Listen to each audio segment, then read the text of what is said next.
प्यासे का प्यारा वचन, ये है वचन।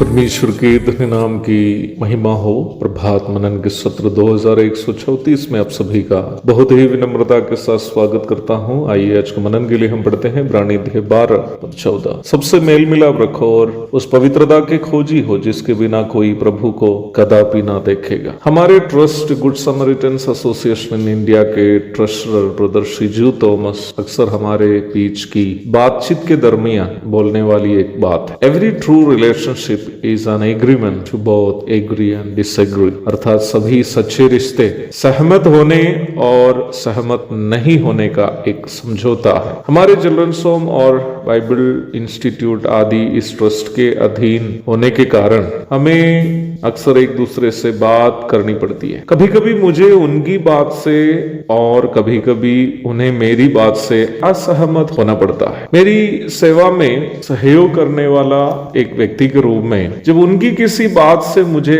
असहमत होना पड़ता है तो मैं थोड़ा सा ये सोचकर असमंजस में पड़ जाता हूँ कि कहीं उनको तकलीफ ना। ब्रदर शिजू संसारिक रूप में एक बड़ी पद पर नौकरी भी करने वाला एक व्यक्ति है। उस समय वह मुझे हिम्मत देते हुए इस प्रकार कहता है कि every true relationship is an agreement both agree and disagree. ये नियम हमारे पारिवारिक जीवन से लेकर सामाजिक तथा कलीसियाई जीवन में भी लागू है। अगर मेरी पत्नी को मेरे किसी प्रस्ताव से असहमत होने का स्वतंत्रता मेरे घर में नहीं हो तो फिर वो मेरी पत्नी नहीं रही, केवल गुलाम हो गया। नियम उल्टा भी लागू होता है। मुझे उनकी किसी बात से भी असहमत होने का स्वतंत्रता घर में होना चाहिए। वैसे ही मुझे मेरे कोई मित्र की बात से असहमत होने का स्वतंत्रता यदि नहीं है तो मैं फिर उनका मित्र नहीं रहा, केवल गुलाम बन गया। परंतु दुख के साथ कहना पड़ता है कि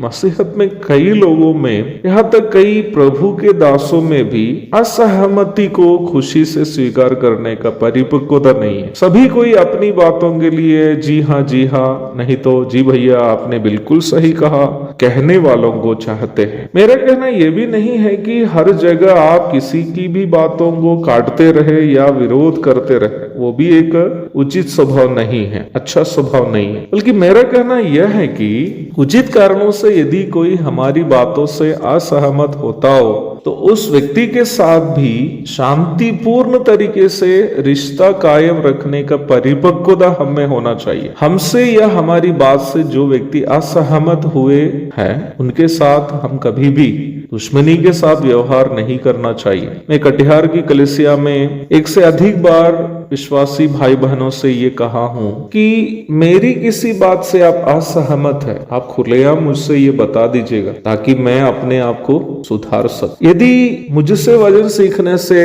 आपके आत्मिक जीवन में उन्नति नहीं प्राप्त होती हो तो आप किसी भी दूसरे व्यक्ति से वचन सुनने का स्वतंत्रता आपको है। अगर किसी को लगता है इस कलीसिया में रहने से उनकी आत्मिक उन्नति नहीं होती है, किसी दूसरे कलीसिया में जाने से आत्मिक उन्नति होगी, तो आपको उधर जाकर आपके आत्मिक उन्नति को मद्देनजर रखते हुए आराधना करने और संगति रखने का स्वतंत्रता है। मैं ये उनसे कहता हूँ, असहमति को खुशी से स्वीकार करते हुए सभी के साथ शांति से जीना और हमारे पवित्र जीवन के बीच एक महत्वपूर्ण संबंध है। यदि हम असहमति को स्वीकार कर नहीं पाते हैं तो कभी भी हम आत्मिक रूप में अर्थात पवित्रता में बढ़ नहीं पाएंगे। प्रभु दया करे।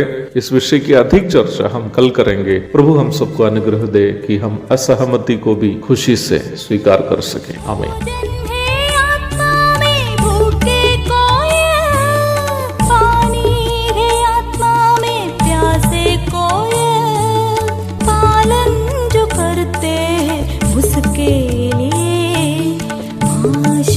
पाने का साधन है ये है वचन, प्यारा वचन ईशो।